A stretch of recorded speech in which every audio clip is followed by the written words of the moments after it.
Bonjour à tous, donc nous allons regarder aujourd'hui dans ma petite série de vidéos amateur home studio comment j'enregistre mes prises de guitare avec mon matos analogique, donc préampli à lampe, ampli à lampe, deux baffles 1x12 et deux micros dessus. Donc c'est ce que j'avais montré dans une vidéo précédente.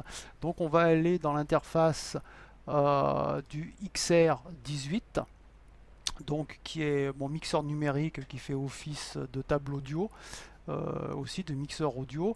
Donc on voit ici mes deux micros, le dynamique, le micro à ruban. Donc je les mets à des niveaux standards ici. On va aller voir en termes de gain. Donc le micro dynamique il est poussé à plus 32 dB. Beaucoup moins de niveau sur le micro à ruban, donc qui va me capter avec un peu plus de sensibilité. J'ai fait un petit peu d'EQ. Donc sur le micro à ruban, lui, je l'ai laissé complètement flat. Par contre, au niveau du micro dynamique, donc j'ai coupé en dessous de 40 Hz et j'ai mis une petite bosse de rattrapage ici de 3 dB, un peu dans les bas médiums à 450, parce que même si je veux qu'il soit agressif, il est à peu près sur la capsule centrale de la baffle, capsule centrale du HP, donc je voulais quand même récupérer un petit peu de bas médium. Passé un temps, j'avais monté un petit peu au niveau du micro-bande, ici la courbe avec une shell, ici, high shelf. J'avais monté un petit peu les aigus, mais tout compte fait, je trouvais qu'il y avait un bon équilibre en gardant vraiment ces sons un peu plus graves, un peu plus bas médium et un peu plus veloutés du micro-bande. Donc ça, j'y ai pas touché. J'ai laissé comme ça et bah voilà, c'est tout simple, hein. Aucune compression, rien, brut de décoffrage. Et puis après, je retravaille ça un tout petit peu dans mon séquenceur Reaper qu'on va aller voir tout de suite. Donc là, on est dans Reaper version 5.61. Donc on voit ici ma prise de son, donc une rythmique sur ce paquet-là, de là à là, un ensemble rythmique, guitare, ici la partie solo guitare, et ici mon backing track de batterie, que c'est un backing track que j'ai récupéré sur YouTube à 130 BPM, voilà, tout simple. Alors, si on va déjà regarder au niveau du son et de la carte son, donc on voit que je suis en 48K 24 bits. On voit que j'ai une latence qui est relativement faible, même très faible, en tout cas ça ne me gêne pas du tout vu que je ne suis pas un shredder de folie. Donc 3,6 millisecondes, c'est juste nickel. Alors j'utilise ASIO for All, parce que j'ai aussi les drivers ASIO de mon accès fixe et le driver ASIO du mixeur numérique carte son, le XR18 Behringer. Et en fait, par-dessus, j'ai mis ASIO for All, ce qui me permet, quand j'ai aussi mon accès fixe qui est enclenché, qui marche, d'enregistrer mon accès fixe en passant par directement le port USB et de cumuler toutes les entrées-sorties et de l'accès fixe et du XR18. C'est ce que permet ASIO for All, et en plus avec une latence des plus faibles, comme on l'a vu. Bon, là j'ai uniquement mes entrées sorties euh, du XR18. Alors si on continue à regarder de plus près, donc pour la partie rythmique de ma guitare, donc cette partie ici, donc j'ai mes deux micros, donc je fais deux prises, hein, simultanées, mes micros étant tous les deux collés à la grille des baffles, bah, j'ai aucun problème d'alignement et de déphasage. Donc j'ai essayé différentes choses, mais je trouvais que ça allait pas plus mal comme ça. Donc j'ai laissé en l'état. On voit que je baise à moins 12 dB pour éviter de clipper et pas me retrouver avec des choses désagréables, hein, si je lance là. Donc on voit que je reste à un niveau, reste dans le vert, hein, en fait ici, sans trop de soucis. Et ces deux pistes sont stackées sous une piste de lecture ici en folder.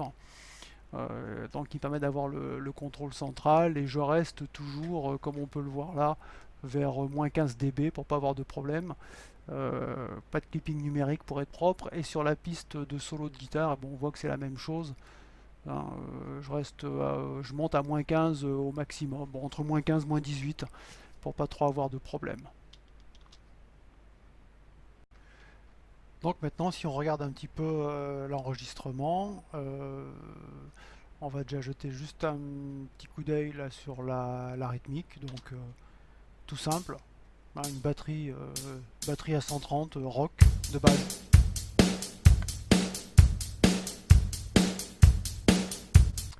Ok, donc on a ça. Par-dessus, donc j'ai enregistré dans un premier temps ma partie de rythmique, ce qui me donne ça.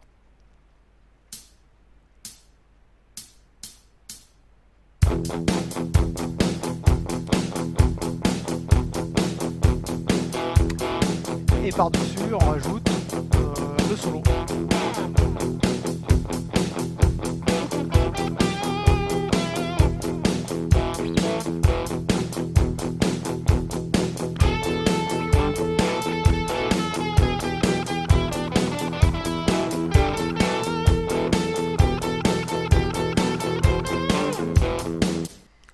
Alors pour retravailler un petit peu en post-traitement, je dirais même pas du mastering, vu que c'est complètement amateur ce que je fais. En fait, tout ça, ça me sert à me faire des fonds de musique pour des montages photos, vidéos. Donc il n'y a aucune autre prétention que ça. Donc ça reste vraiment très basique. Mais ça m'amuse bien de faire ça. Et je suis content de le partager aussi. Alors j'essaye après d'arranger un petit peu mon son avec un petit post-processing des plus simples, et j'ai trouvé en termes de plugin, donc là je suis en train de l'essayer et je vais me l'acheter et je ne peux que le recommander, le Wave CLA Chris Lord. Je trouve ça, donc CLA guitare, je trouve ça vraiment très très bon, et ça ajoute vraiment de la qualité. Alors si je coupe la batterie, je coupe le solo et je me mets que sur la rythmique. Donc là, je vais le réglage de base clean, crunch, heavy. Donc là, on va dire que je suis en crunch sur ma guitare. J'ai un ensemble de choses par défaut qui sont plutôt bien foutues. Basse, treble, un compresseur, de la reverb, du delay et puis du pitch pour travailler un peu le son avec un niveau d'entrée, un niveau de sortie. Puis en plus, si j'ai une guitare en dry signal, je peux ici aller la réamplifier derrière, donc un simulateur d'ampli qui est pas trop mal gaulé, mais là en l'occurrence je m'en sers pas. Donc si on écoute ce que ça donne, ça nous fait quelque chose comme ça sans le plugin.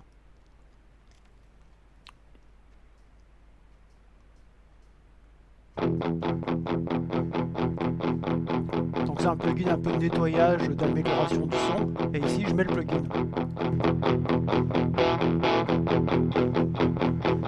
Donc on voit qu'on gagne en spatialisation. Il y a déjà une EQ qui est mise dedans, adaptée au son crunch.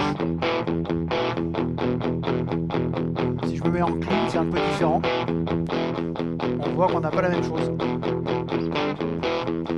Je repasse en crunch. Donc une EQ qui est bien adaptée. Là j'ai coupé le délai, ça faisait trop, j'ai baissé la reverb. Si je la monte, on entend plus. Et je trouve que ça fait trop.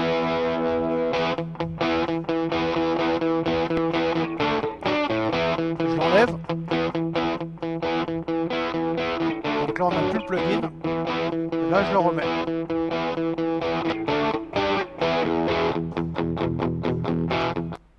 Donc je trouve que ça apporte un petit quelque chose un peu subtil. C'est un peu un tout en un. Bon, j'ai plein de plugins aussi comme tout le monde. Des gratuits, des payants, etc. Mais celui-ci, bon, 39 $, donc je suis en train de l'essayer. Je vais me le prendre parce que je le trouve vraiment bien. Bon, et puis maintenant, pareil, si je vais aller regarder la partie solo, donc sans le plugin.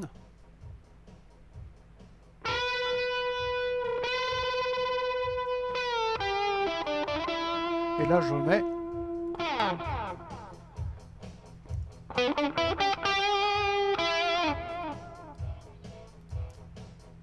Donc là, c'est pareil, hein, j'ai coupé le délai, ça faisait beaucoup trop.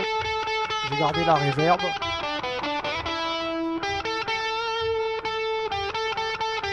Donc si j'enlève,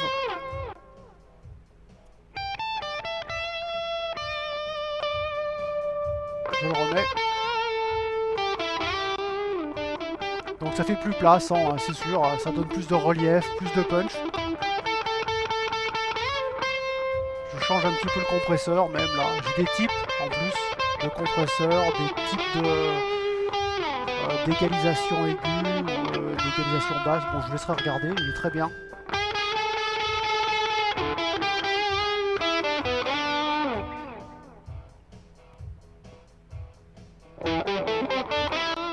Donc, quand on enlève tout de suite, plus creux.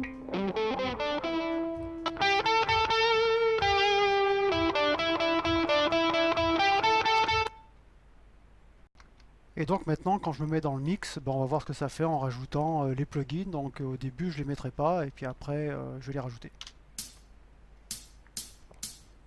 Donc ici, je rajoute le plugin rythmique. Et maintenant, je rajoute le plugin sur le solo.